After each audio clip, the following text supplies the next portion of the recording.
সেই কারণে তুমি আমায় কৃপা করতে আসছো দয়াময়। বেশ, তবে তো শুনেছি বৃন্দাবনে রাধা কুণ্ডে শ্যাম কুণ্ডে স্নান করলে নাকি পাপ ভঙ্গ হয়। তবে আমি তাই করবো। আমি আমি বৃন্দাবনে গিয়ে শ্যাম কুণ্ডে রাধা কুণ্ডে আমি স্নান করে আমার এই পাপ ভঙ্গ করবো। দেখি দেখি তুমি কৃপা করে আমার কাছে আসো না।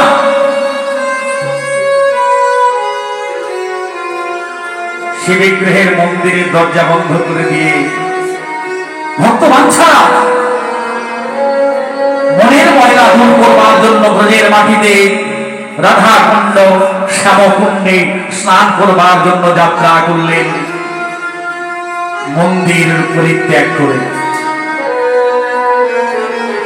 কিছু দূর গিয়ে চিন্তা করলো, আমি তো বৃন্দাবনে অনেকদিন এসেছিলাম, কিন্তু এখনো কি সেই বৃন্দাবনে শ্যামের বাঁশি বাজে? এখনো কি যমুনা উজানে বয়? তাই যমুনার কাছে গিয়ে বসলেন।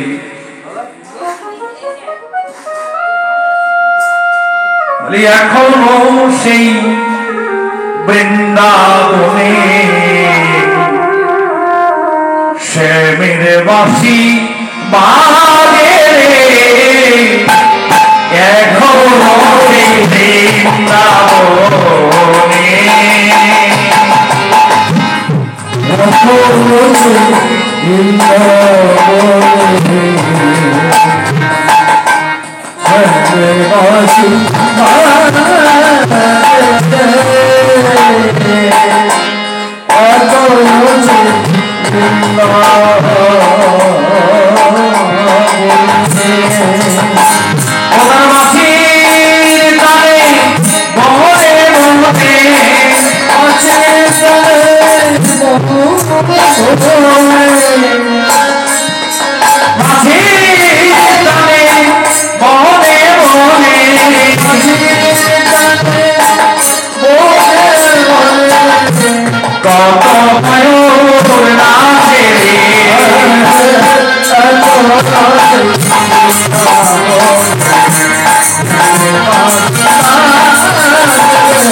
তাই যমুনার কাছে ঠিক এমন করে মনে মনে ভাবতে ভাবতে যমুনা যখন পেরিয়ে চলে গেলেন শ্যামকুণ্ড রাধাকুণ্ডের সম্মুখে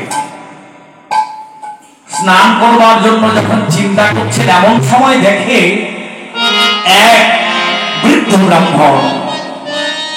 ব্রাহ্মণকে দেখে ভক্তবাঞ্ছারা যখন ষষ্ঠাঙ্গে প্রণাম করলেন, কৃষ্ণ ভক্তি হোক, ওঠো বাবা ওঠো ওঠো।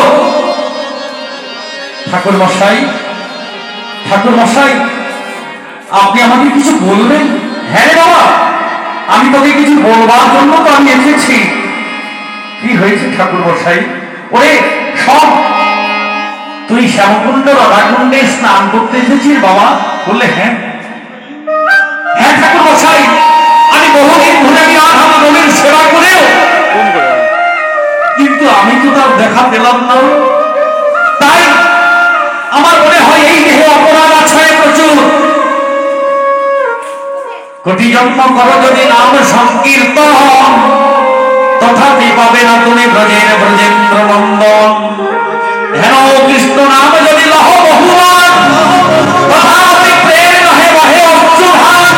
তবে তো জানো এই দেহে অপরাধ আছে প্রচুর। কৃষ্ণ নামের বীজ না হবে অঙ্ক, না হবে অঙ্ক।